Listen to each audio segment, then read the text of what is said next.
Welcome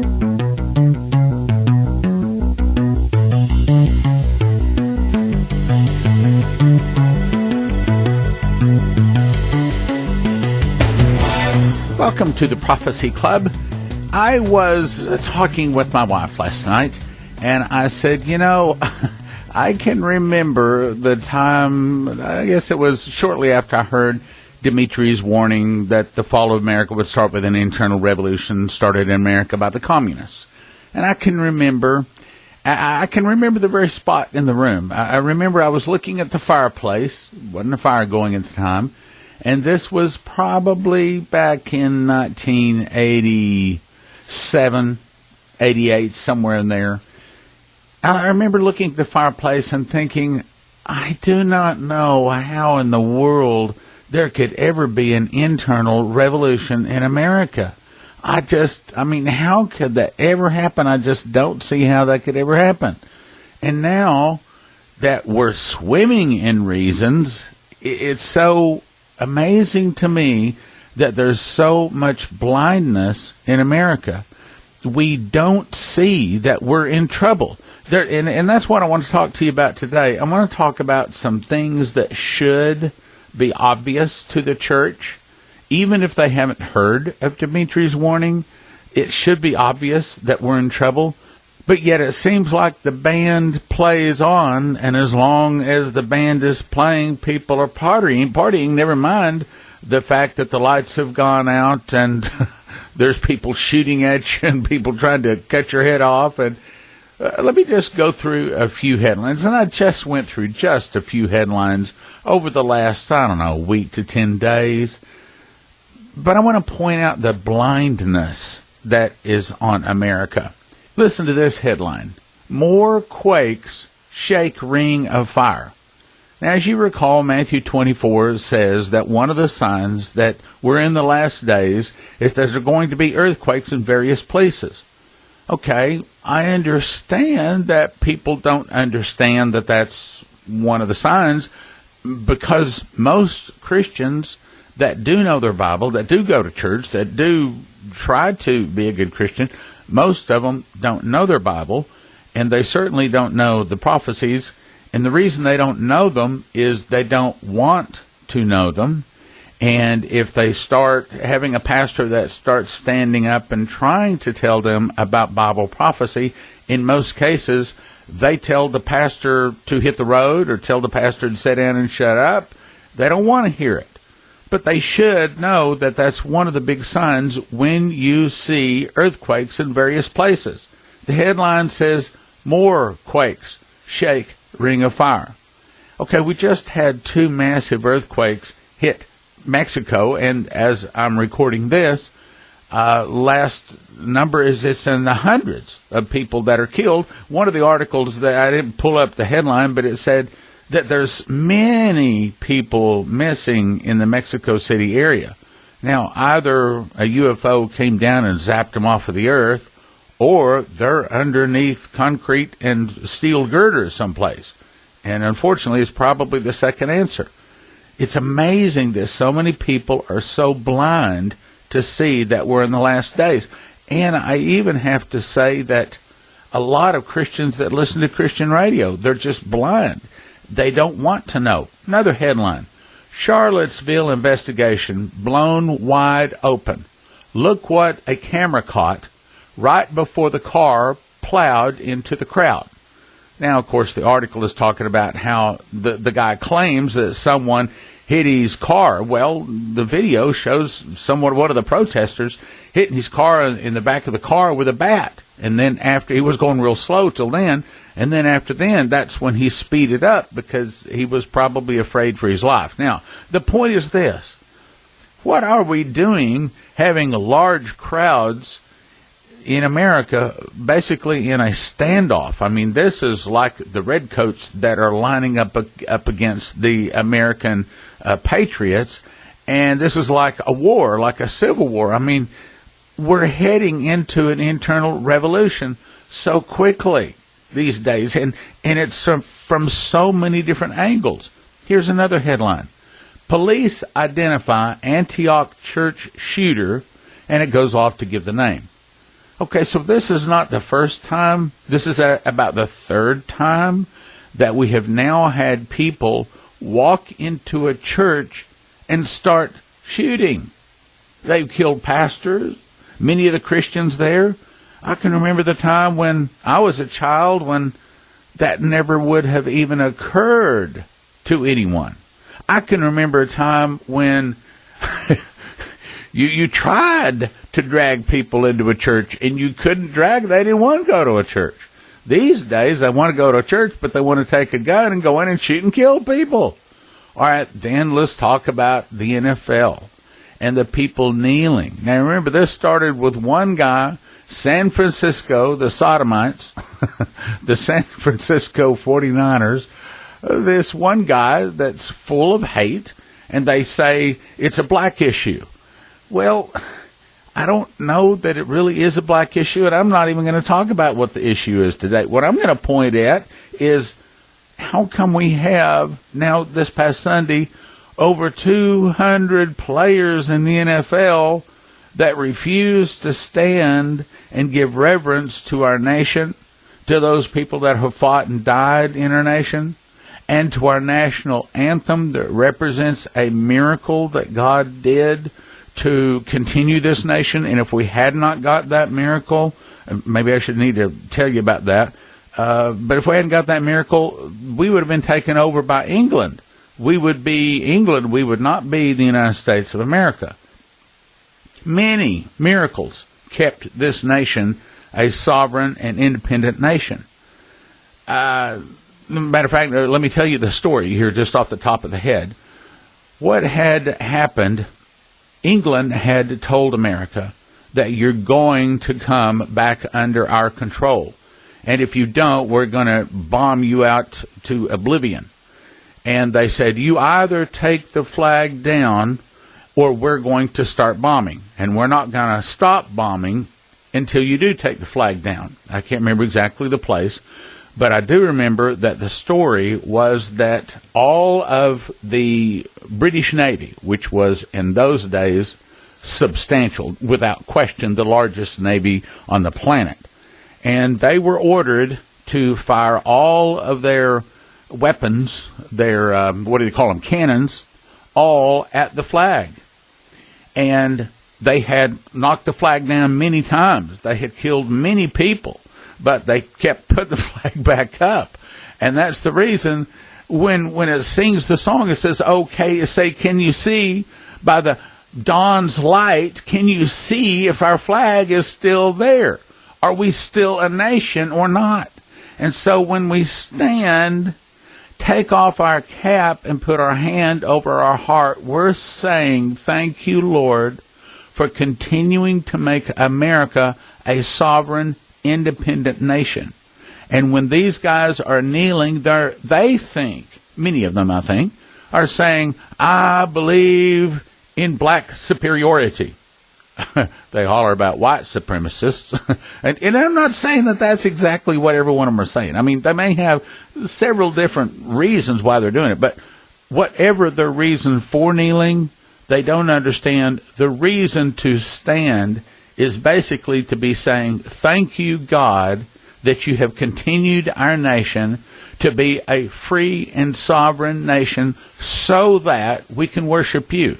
Now, see, the whole point of our nation and how it got started has been so twisted. And I'm kind of doing this off the top of my head. I normally would have all kinds of notes and had done some research and background on all this.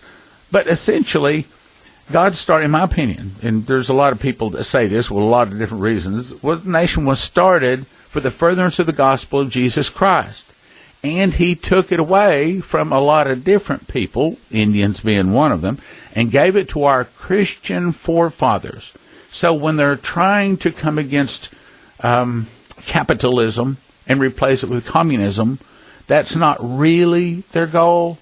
What they're really trying to do is take down Christianity and bring in the Antichrist. Now, they don't all understand that that's what it's really doing, but that's the real objective here. And so when they're trying to knock down our flag and when they won't kneel, giving reverence, they're not saying, thank you, Lord, for giving us a free and independent and Christian nation.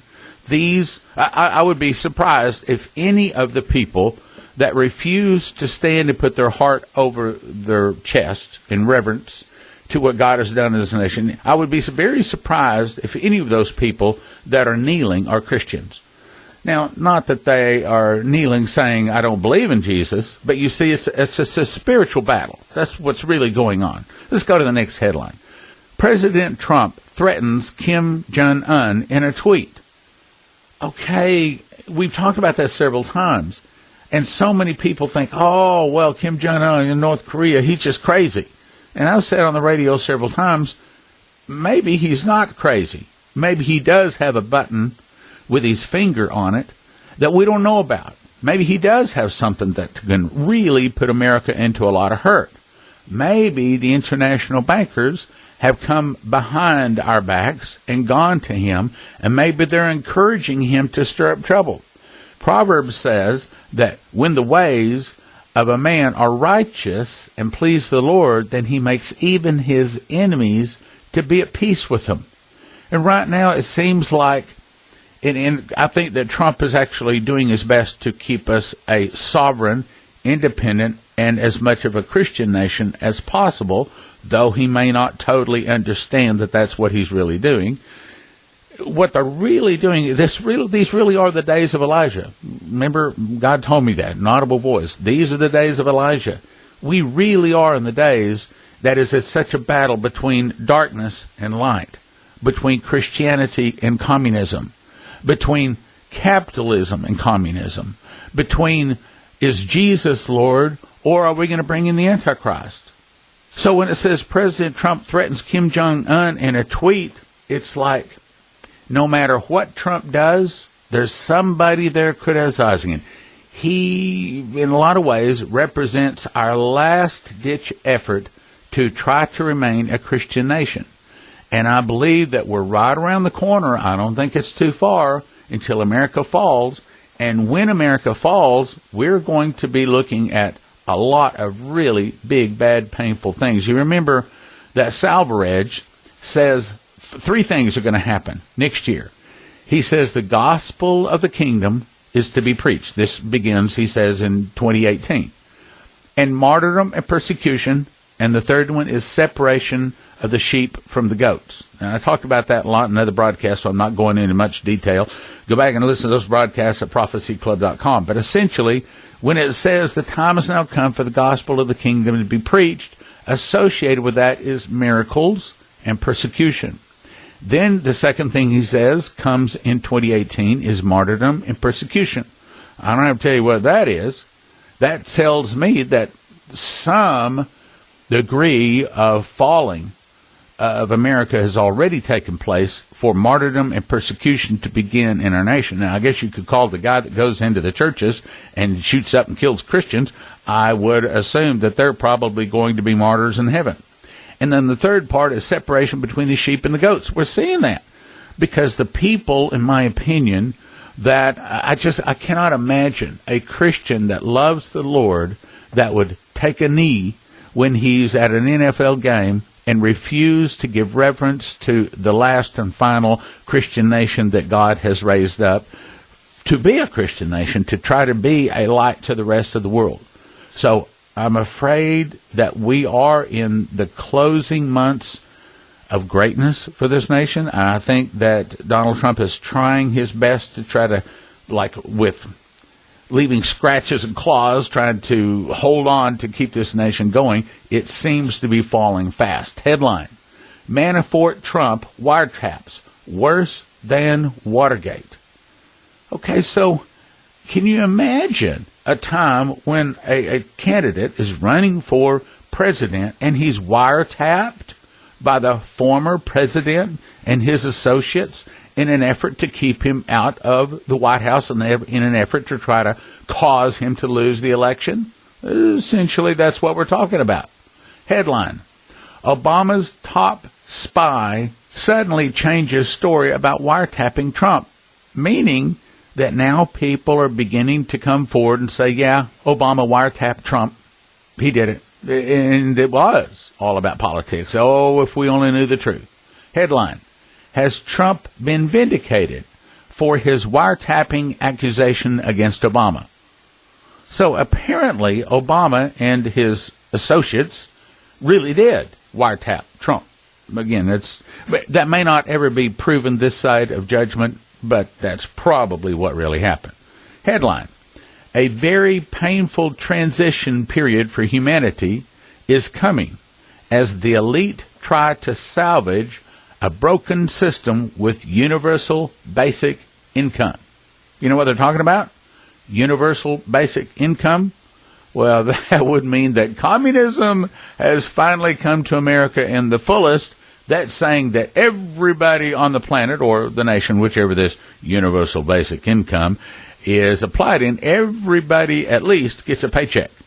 Now, any system that has the authority to see that everybody gets a paycheck also has the authority to see that you give to the government for their distribution as much as they need.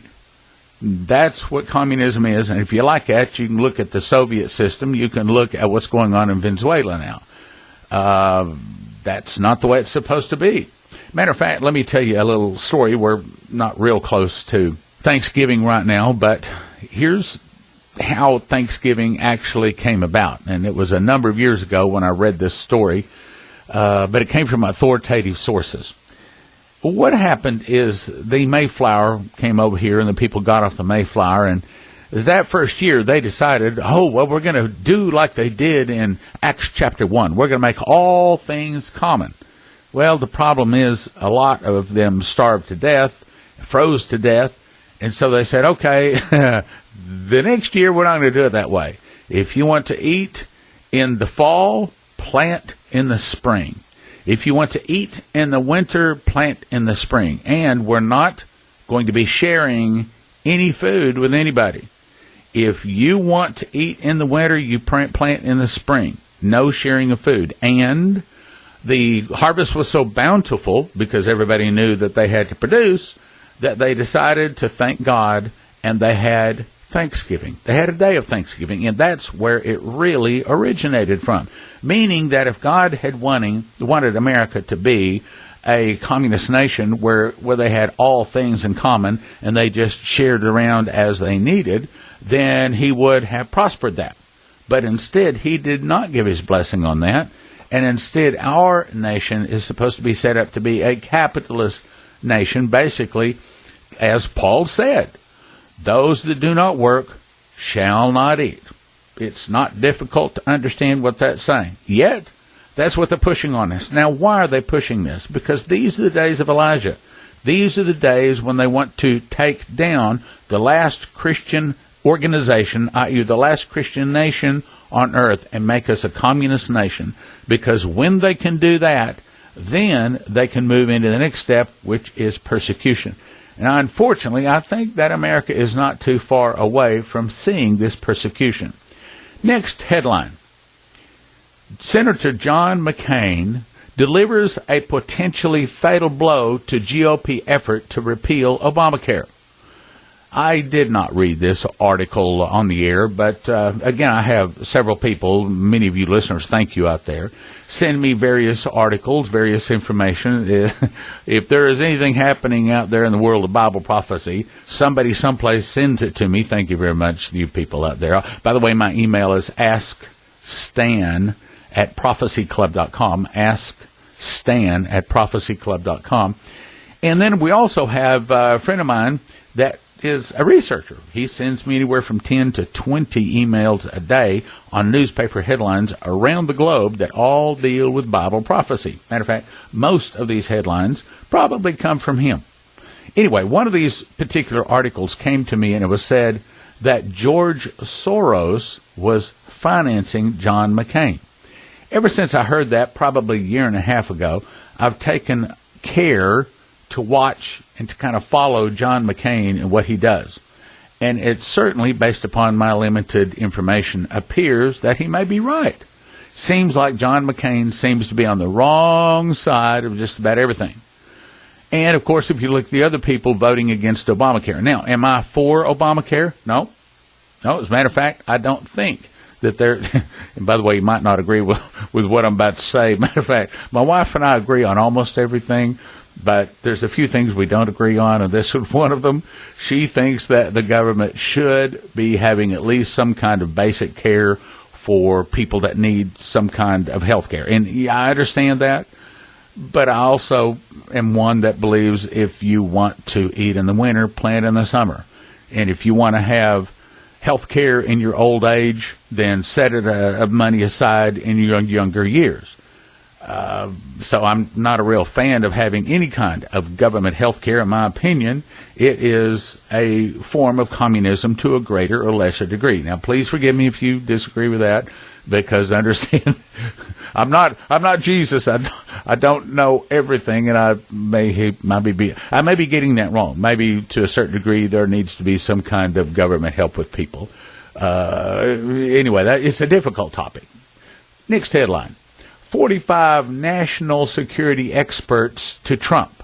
Halt nuclear deal with Iran. And, of course, our Muslim President Obama is the one that set that up and arranged $150 billion in cash to be given to Iran. And has that calmed them down? Nope. Has that caused them to be our friend? Nope. They still hate us as much, if not more, because why? They serve another God, their heart is in another direction, and if they could destroy America, they would. If North Korea could destroy America, if Syria could destroy America, if the international bankers could destroy America, they would. And the only thing that is keeping these people from destroying our wonderful nation is the almighty hand of God. And the only thing that is keeping the hand of God on us, not very much these days. Next headline. Even homosexual writer says new gay movie goes too far. What does that Revelation 18 say? She has become the hold of every foul spirit and the cage of every unclean and hateful bird.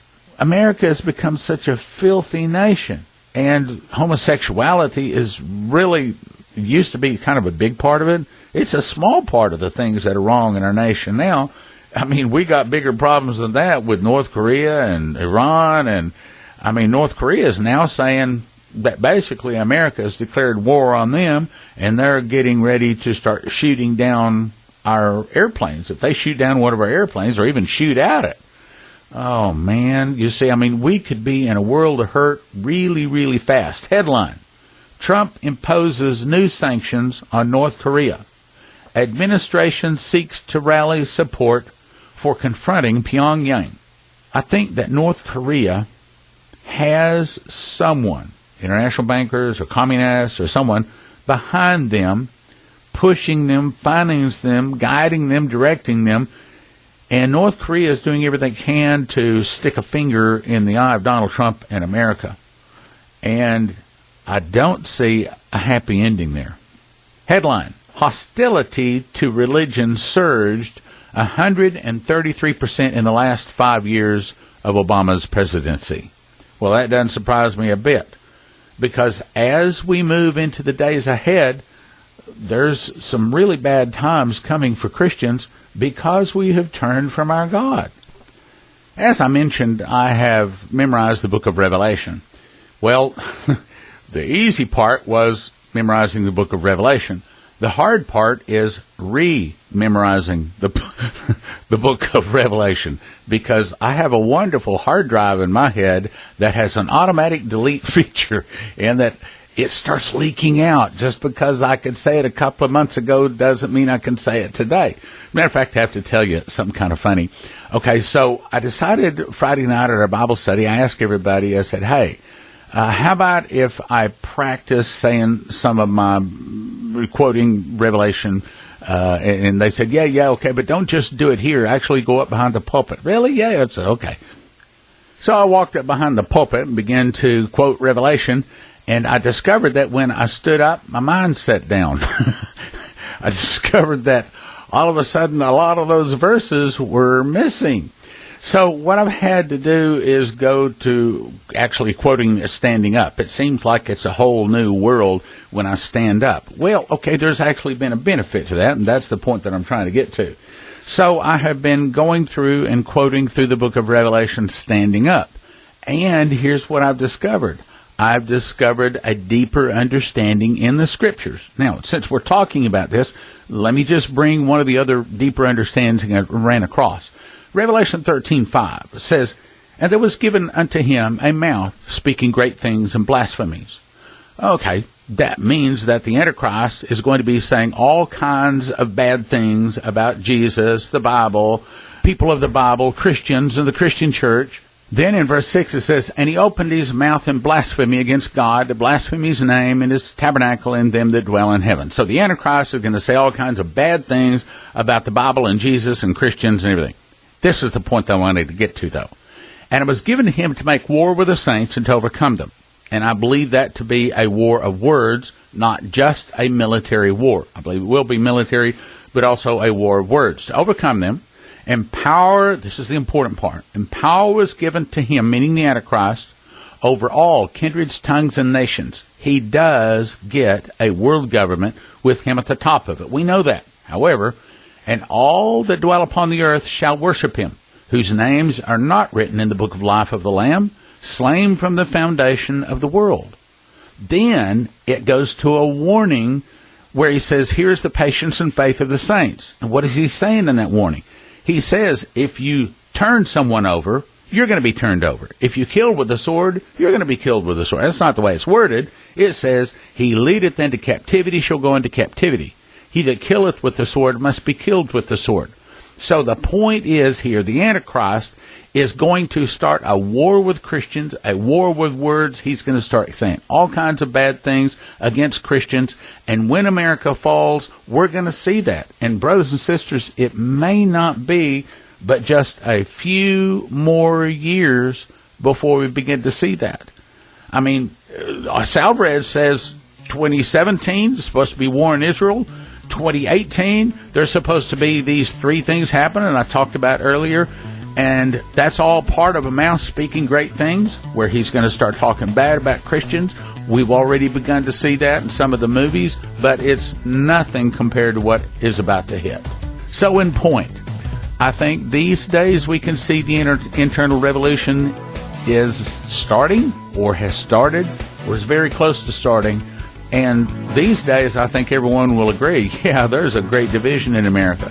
There is a lot of anger in the hearts of a lot of Christians in America. Today, we can say that, yeah, the internal revolution that was spoken of by Dimitri Duduman is here. It's here, brothers and sisters. It's here.